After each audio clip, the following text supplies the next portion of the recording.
Hi guys, good morning. So, maga kaming gumising ngayon kasi tayo ay mamalingki pa para sa hanap buhay natin ngayong araw. So, sana pala rin maubos yung binta natin. Binibenta natin ang ulam ngayon.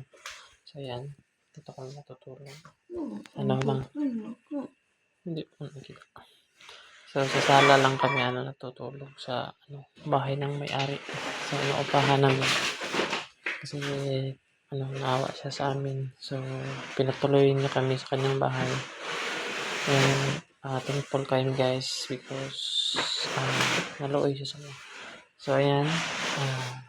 Kasama natin yan. Bibi.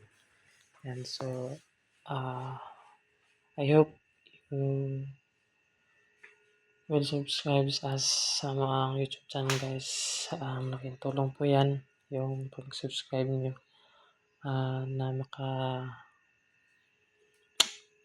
mabago yung buhay namin soon.